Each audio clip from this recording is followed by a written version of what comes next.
This is the basis for an offensive from Belarus. While we periodically experience renewed attacks there, this offensive is planned for today.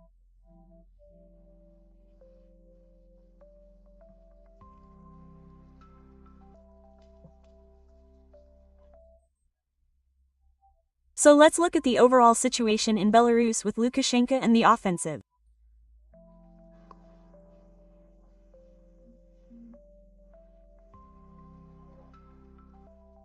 So, the general situation. How is Lukashenko doing, and is an offensive planned from Belarusian territory?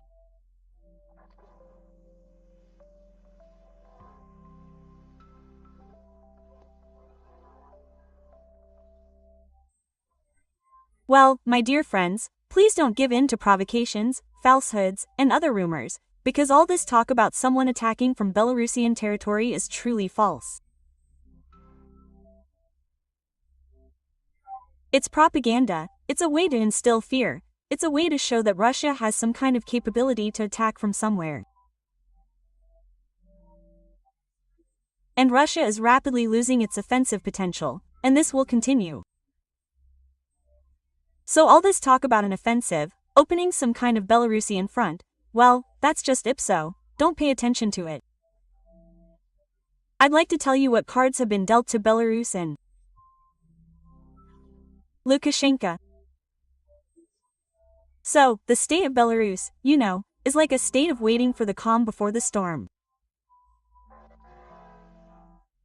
It's like a storm is approaching, and before the storm, everything has calmed down, quieted down, and then this thundercloud looms, and everyone freezes.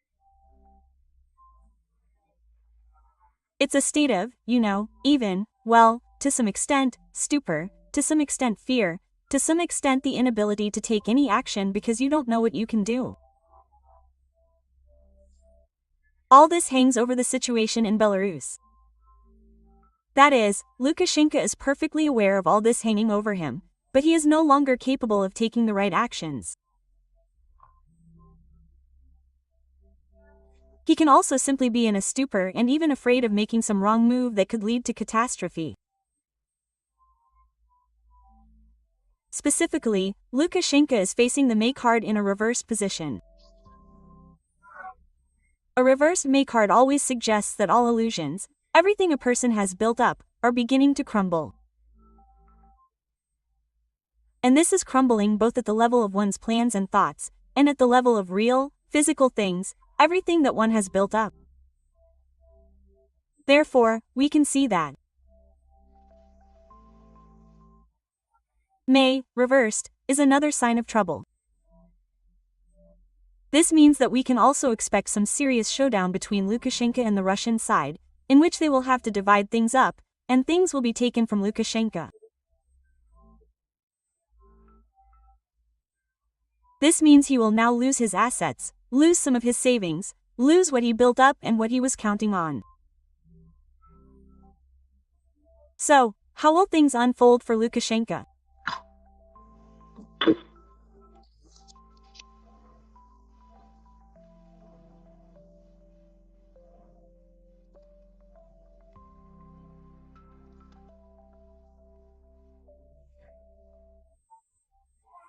Well, he will even be threatened, by some kind of assassination attempt. Either these will be threats, or there will be attempts to put this into action. But this conflict between Lukashenko and the Russian government won't just go away. It could be very traumatic for him, with significant losses, to the point of an assassination attempt. I don't see Lukashenko dying yet. He has a very deep inner intuition. And, as I said a long time ago, when I was doing a reading for Lukashenko himself, this man has serious legacy from his past life. Or perhaps, in his family lineage, there's something profound that helps him continue to exist in this world, and even remain, as they say, on the throne of such a ruler.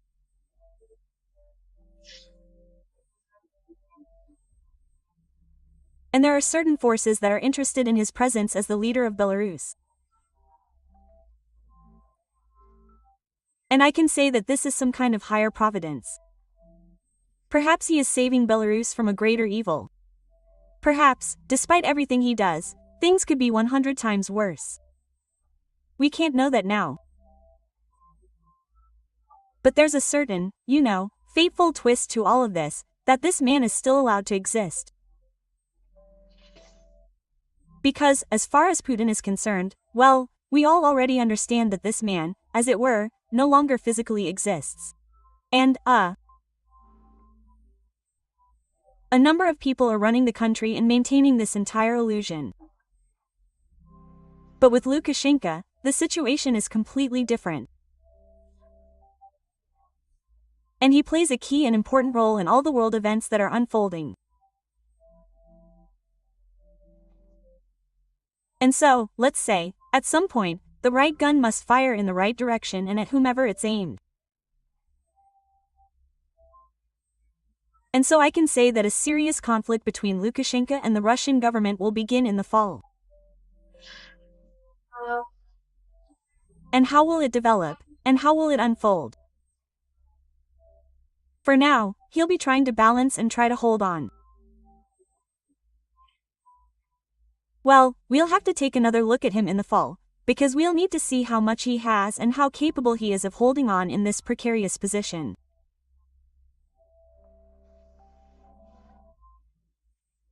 Zhikavo, we will effectively and thoroughly look at this food, so that we can reach positive actions for Ukraine, which can lead to further developments in the future. Let's be careful. I love you so much. I'm really grateful for this opportunity to get in touch with you, because today's topic is very important in our future and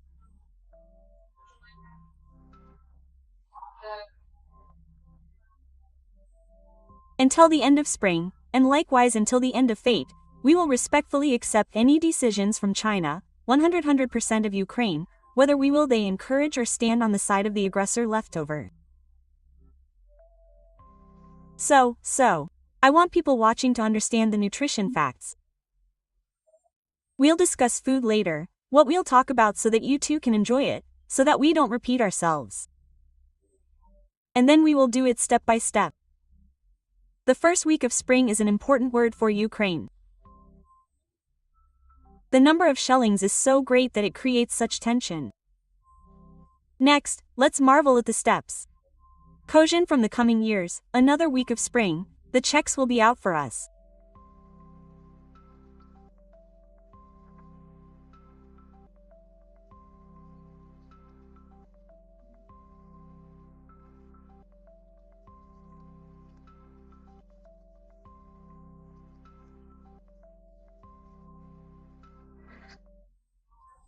My dear friends, the second, third week of September for Ukraine will be quite successful politically.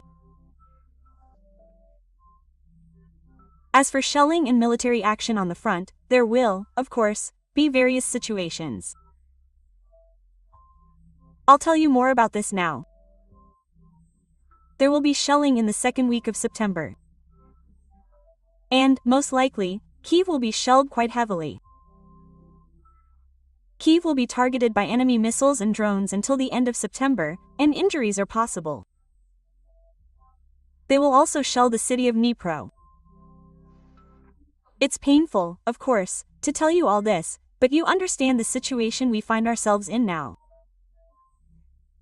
Indeed, war is approaching its logical conclusion. And before the end, well, there's always the agony, right? That is, someone is trying their best to achieve their goal, but it's unlikely they will succeed. Let's say, it won't work at all.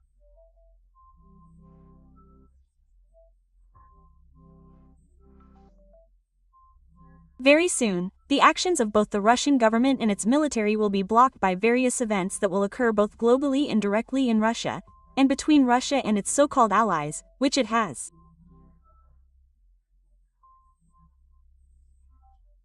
These include North Korea, India, and China. Things won't be so smooth and simple. So don't be afraid of any alliances or what you see in the news. Relax, Everything has already been decided. Everything will go as planned. Everyone will receive their reward for their actions. So, in the second week, I see shelling, and there are a number of cities that need to be careful. This includes, of course, Kyiv, Dnipro, Kharkiv, and Zaporizhia. So, they are reserving these key points, which they will continue to strike. Let's also look at whether there is a threat to infrastructure across the country. For example, if we take the Poltava region, which they have also been regularly striking recently, Volyn, and western Ukraine.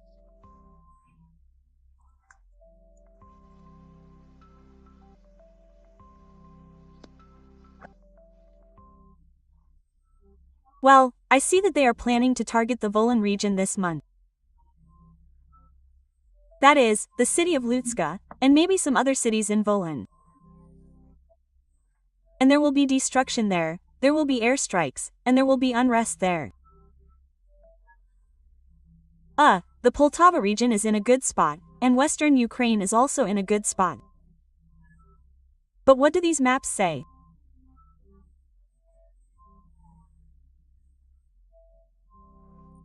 First, the energy system in Poltava will be rapidly restored, and in general, there will be an influx of energy resources into Poltava in the form of, I don't know, maybe some fuel, maybe something else, and some money will be allocated, that is, for the restoration of the Poltava region's infrastructure and energy systems.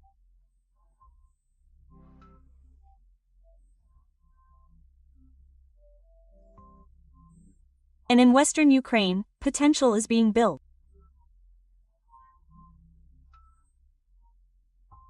You know, the maps showed me that in September, one of the countries, or perhaps a commonwealth of countries, will begin construction of a military base in Ukraine. This is the future military base where the peacekeeping contingent will be stationed. So, one of the first bases will be built in western Ukraine. And this buildup of potential in western Ukraine suggests that, again, resources and equipment will be attracted there, and perhaps some weapons will arrive, which will be stored there for now, or perhaps everything necessary for the construction of this base, some materials, basically, everything. And, so to speak, the drawings, the location, yes, how it will all be, the architectural plan, how it will all be implemented, are already being developed. Therefore, the month of September is, very internal for our country in terms of work within the country, in terms of what needs to be done within the country, in terms of the matters that our leadership will be busy with.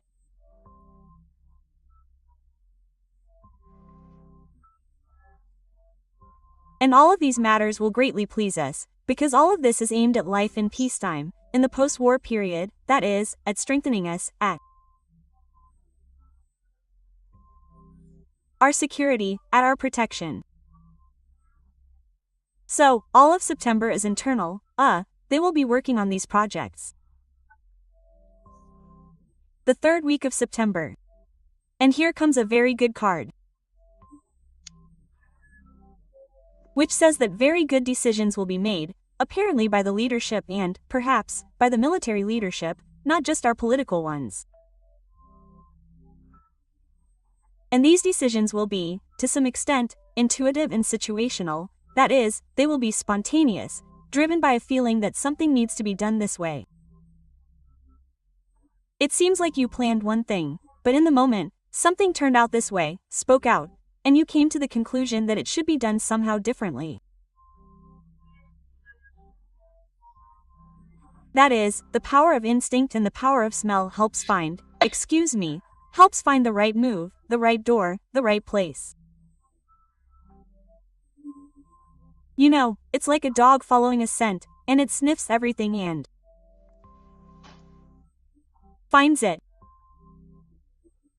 That is, in the third week of September, we will feel and find that important and necessary trail that will lead us to the finish line. Let's also see what Ethofanima promises us. And first of all, on September 3rd, and in the third week of September, we will feel a certain inner peace. This calm is unexpected, because we're on the right path, everything's going as it should, and we feel like we're finding balance. And by the way, the third week of September is the midpoint. It'll be the midpoint between the lunar and solar eclipses on September 14th.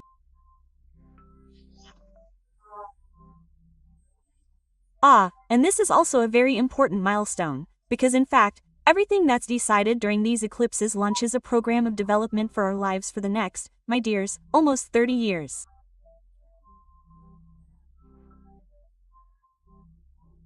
Imagine that with this eclipse, we close the corridor of life and events that we've lived for 30 years. How old are you? Consider it 30 years ago. Remember what good things happened to you then. And maybe something not so good happened. Maybe you were sick, maybe you moved somewhere, maybe you had a child or, got married. Perhaps someone who was still very young at that moment experienced a transition 30 years ago, for example, from kindergarten to school or a move with their parents. So, if you think back, almost everyone experienced some kind of dramatic life change around that time that shaped your future. You got married or moved, got a job, or went to college. And this gave impetus to your development, your social circle, your interests, and your activities during that period.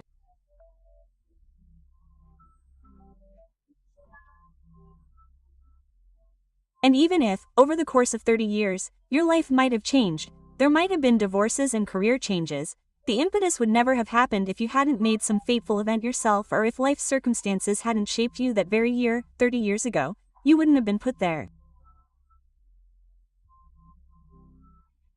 So imagine saying goodbye to this life milestone. You say, adieu, goodbye. I have passed this test, I have passed this destiny, and now I am opening a new door. And like anticipation of something new. And it is very important how you enter this new door. Will you really choose it by scent, intuitively? Will you choose what is yours, what really calls you from the depths of your essence, from the depths of your natural nature, and not something imposed from the outside by someone's thoughts, attitudes, parents, their advice, wishes?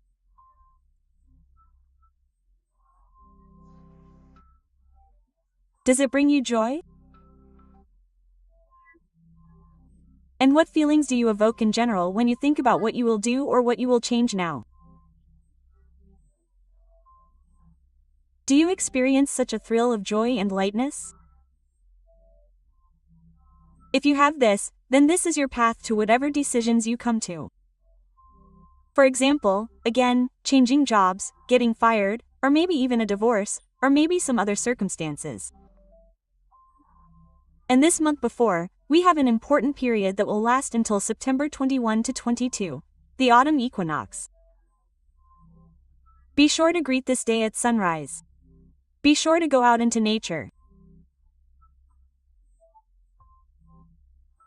Be sure to look at the sun on this day, because on the days of the equinoxes and solstices, the sun charges us with amazing energy, gives us pure prana for the healing of our body and the opportunity to live for another 6 months or 3 months until the next peak of solar activity.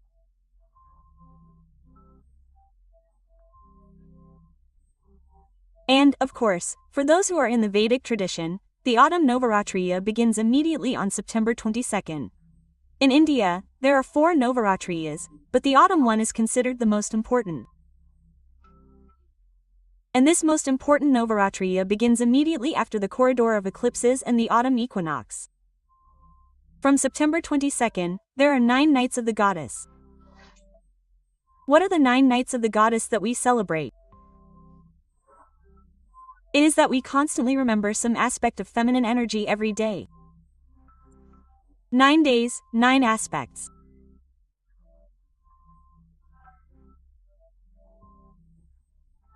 If you take a flower, we pick it every day. We take a petal from this flower, and we savor its fragrance and dedicate this petal to one of the goddesses, who is a manifestation of the universal goddess Shakti.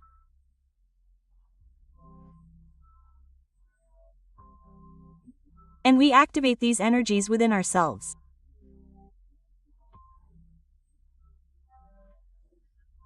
Those who want to delve into the Navaratri holiday, into the essence of these rituals that are performed, subscribe to my Vedic calendar, and there we cover everything in detail and talk about each goddess and about the activation of this goddess's energy within yourself over the course of 9 days and 9 nights, because the nights during this Navaratri period are considered more important than the day.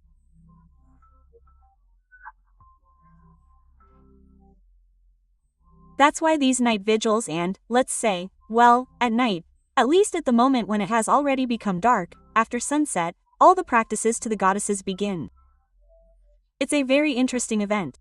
So look how interesting it is. The corridor of eclipses, the autumnal equinox, then the 9 nights of Navaratri.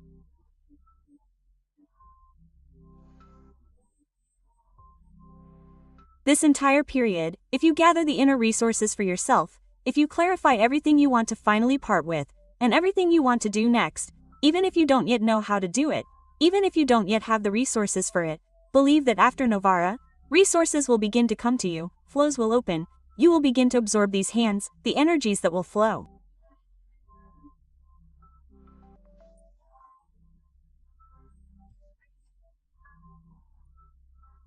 Therefore, remain open, remain in complete trust in the space, in the great goddess, who will undoubtedly lead you along this path to your best future, to your best period, which will last for 30 years, and not just for us individually, but for our entire country.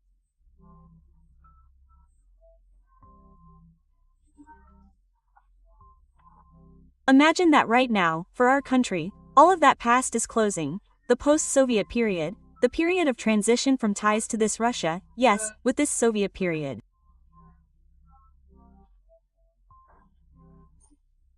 We are already closing this history and beginning our completely independent life in a completely different direction.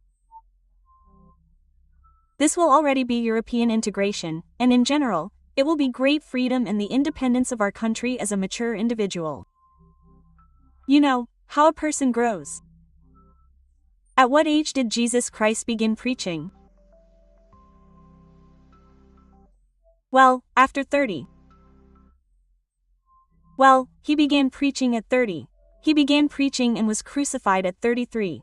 So, his ministry, so to speak, lasted 3 years before he was driven out. So, what does this mean? By the age of 30, a person develops a system of internal values, and from that moment on, the potential for a teacher awakens within them. Even if you're not yet heard to such a degree, even if you're stoned and even crucified, you'll still find your followers.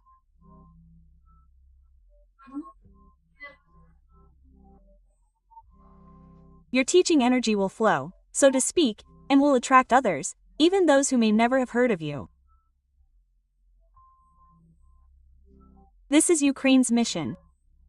We are embarking on a missionary path for the entire world. These are conduits of certain energies. This is knowledge, which we can share with the whole world. This is our strength, this multitude, this spectrum of the 9 diverse energies of the goddess Shakti. They are just blossoming within our country and are beginning to attract the attention of the whole world with their fragrance, color, and beauty, because it is like a flower that has already opened. And now this path for our country is beginning. Do you understand how interesting it is? And look at the fateful events taking place now. It's no wonder that we are witnessing all this with our own eyes and, so to speak, sitting at home, turning the page of history. Thank you. Thank you for these words. I think that now everyone will listen and do everything necessary to ensure that important changes will happen. Mrs. Maria, now I still want to turn to more important food for today.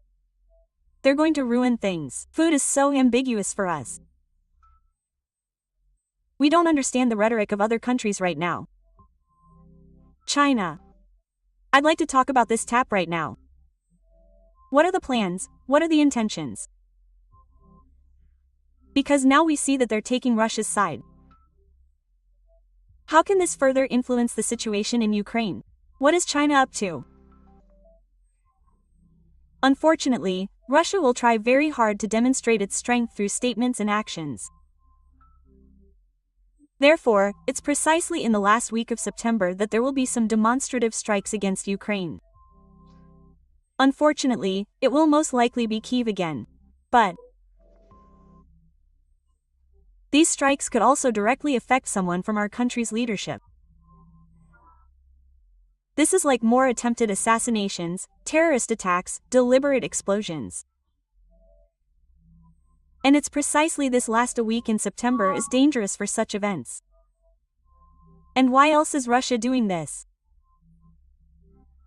It's trying to demonstrate something, so to speak, some of its capabilities to China and India, although they have long since squandered all their opportunities. Now I would like to open a map of China and look at China's true attitude toward Russia, and Ukraine, and the war.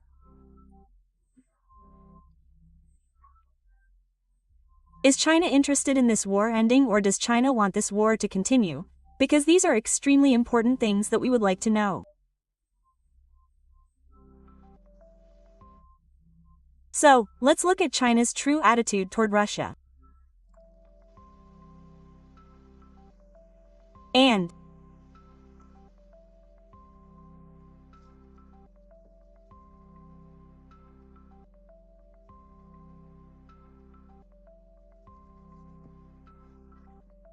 Ukraine.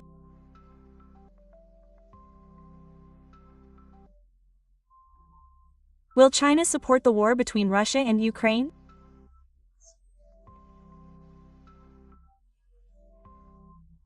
And does it want it to end, or does it want it to continue?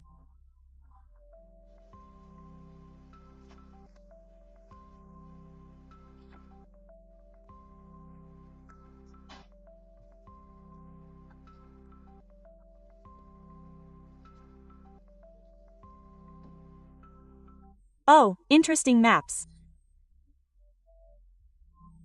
Well, look at China's attitude toward Russia, and for China, Russia is the losing side.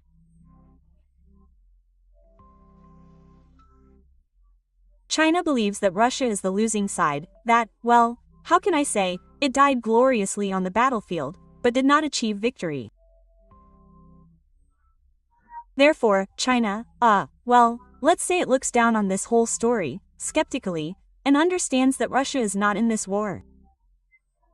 Won and lost. That is, he perceives it as the side that suffered defeat. And how does China feel about Ukraine? China really wants something from Ukraine and wants, to sit down at the same table. So don't be surprised if we hear news that the Chinese president will meet with Volodymyr Zelensky or directly invite him to China or some other country.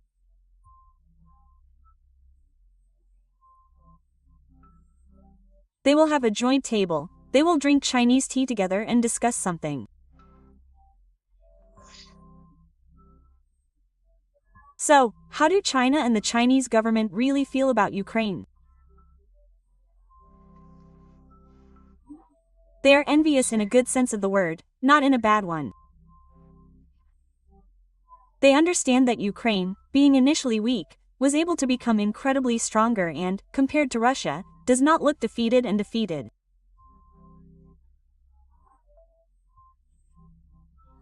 And Ukraine used this war to become stronger, to attract enormous resources to itself, to attract the sympathy of people around the world to its side, to attract money to its side.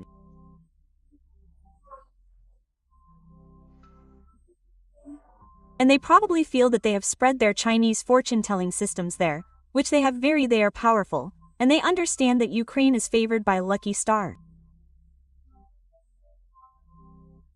That is, they see the war between Russia and Ukraine,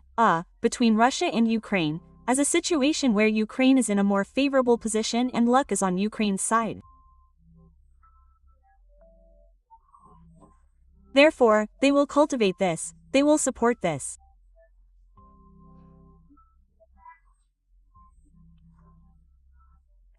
And China is very interested in cooperating directly with Ukraine in order to attract intellect, material, intellectual, and human resources, and to keep Ukraine as a partner, to offer it some projects in the field of not only military technology, but even some cultural projects.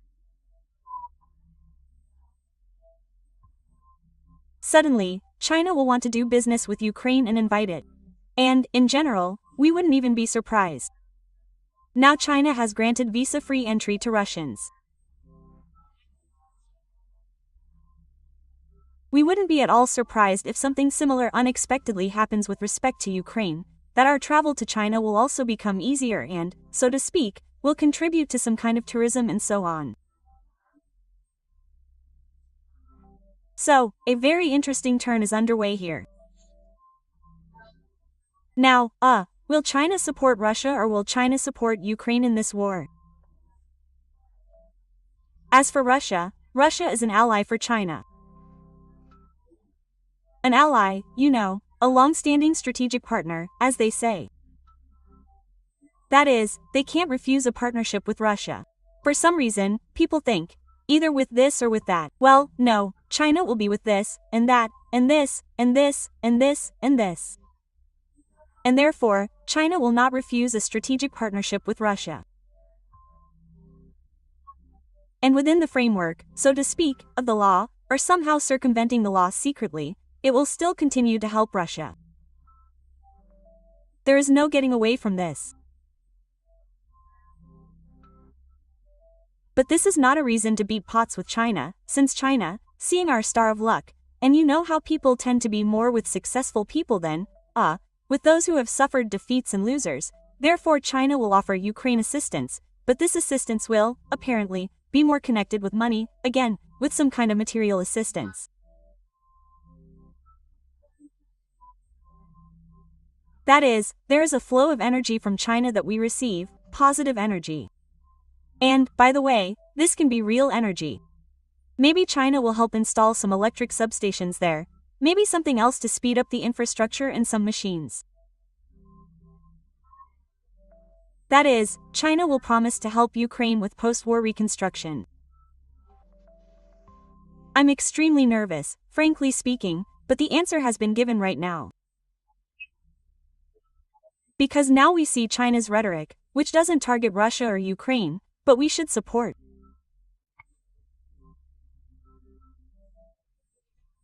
it.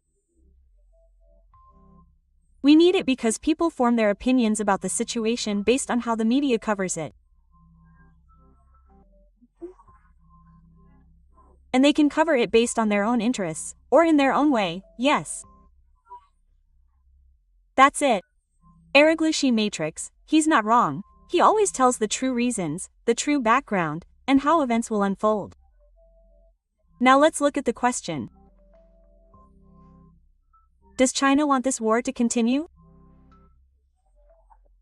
Let's say with Russia, Ukraine, or does he want it to end?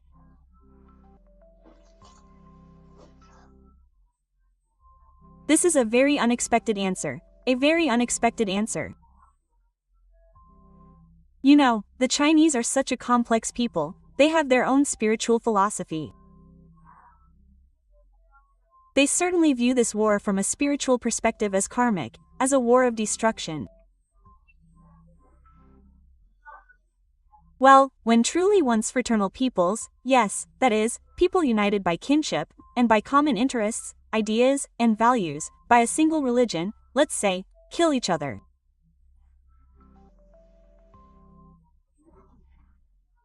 That is, they see behind this, well, the need for a real cleansing, a purification. And therefore, they view this whole war very, very philosophically, without really rushing to save anyone. That is, here it is as if something is happening, well, let fate play out and everyone's karma, how it must be played out. And in the end, God himself will show who is right and who is wrong. That is, their method is still such that the strongest survives, those who truly have the right to this life. Therefore, in this matter, they have kind of let go of the topic of war.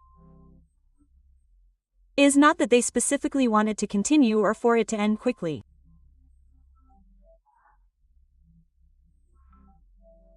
They allow it to flow naturally, without much influence, but rather being observers.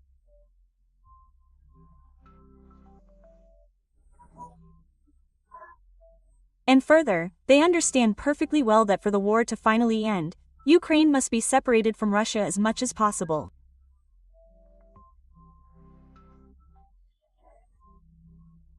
That is, the cause of the war was Ukraine's connections at all levels: society, government, business, close ties with Russia. And it is impossible to stop this war unless these ties are finally and completely severed. Therefore, I am very upset when I see how spiritual people do not disdain to go to Moscow, and there, supposedly, with some kind of spiritual missions there.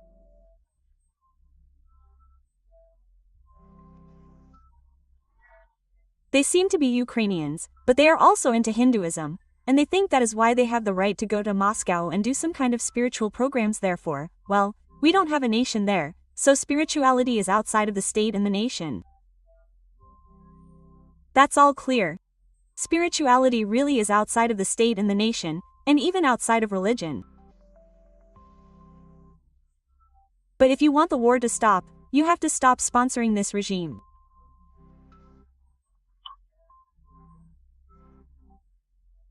You have to stop giving them a reason to bring money there, to pay them for anything, because every penny you spend, excuse me, is energy for this state to continue to exist. And if you're a spiritual person, then your energy, no matter how much you give there, whether it's 10 rubles or 100 rubles, will be much stronger than that of an ordinary person. And if you give your spirituality, your energy there, then why are you surprised that we're still at war when, listen, half of our esotericists study in Russian theological schools, academies, and travel there, to Russia, to Moscow, or to other countries. In India, instead of hiring a guide from Ukraine, they hire a Russian guide, paying him a pretty penny, excuse me for a second, for trips to Kalash or somewhere else. And then it's all taken to Russia, you see? But we have limitations on the material level. It's not just like that. Well, it's not just like that. Matter is an extension of our thoughts, our feelings, our energy. If you're ready to give it your feelings and energy, don't be surprised that it will continue accumulating your own energy. It will continue to devour you. Therefore, all this needs to stop. And this can't be done by force, like cutting off some internet connection or banning someone from traveling somewhere. No, this must happen on a conscious level. On a conscious level, people must realize that I will not sponsor aggressors on a material level. I will not give them knowledge, opportunities, or money on a material level. But here, unfortunately, even people who consider themselves spiritual have not yet reached this realization. We've reached it. I really want this corridor of eclipses to put everyone's minds in their place, so that all these projects with Russians in any country in the world, the Ukrainians, would finally collapse, and they would stop giving their resources, their attention, their money, and training people. Yes, people need to be trained, but these people have their own karma, and they bear the karma of their people. If they don't have an active position like, I don't live in Russia, for example, oh, that's good, you don't live in Russia, which means you won't be taking money to Russia. If a person doesn't actively support us as a country, as a people, we don't need them voting for Zelensky. It's clear that not everyone supports Zelensky here or in Ukraine. We don't need this kind of politics. We need a spiritual understanding, as they say, of what forces you're aligned with. That is, they attack, gather everyone in a row, and give, well, how to say, don't cast pearls before swine. They will still take this knowledge and they will then use them against you. starting with comments on the internet and ending with the fact that they will go on about you. They will report to whoever needs to know.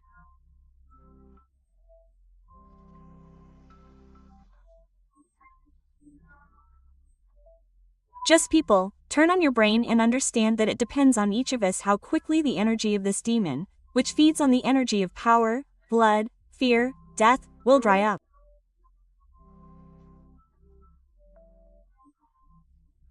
If you want it to wither away as quickly as possible, stop giving it energy in any way. Whether through money, attention, knowledge, or whatever. Just close this door and let it simmer there, as they say, while you get busy.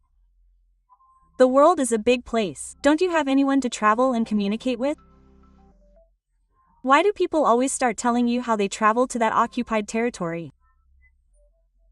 Maybe they have relatives there who are going through these filters. Relatives don't want to leave, well, they don't want you to go there. And they have chosen their standard of living, they want to live there. Those are the conditions that suit them. Everything suits them. It suits them. If it didn't suit them, they would have left long ago. And what do you want from them? Why do you go there? Why do you immerse yourself in it? And that's why people have so much unresolved issues inside. And when this turbidity and unresolved issues exist, that's how a person will remain, and that's how their life will be. There will be no clarity in anything.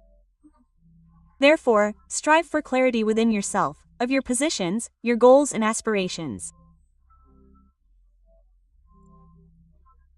And don't pay attention to anything that's superfluous, so to speak. Don't give it any energy, time, or strength, and then they will run out very quickly, because so many of us Ukrainians continue to feed all this. And I would like all this to stop. It's a pity, that's how it is.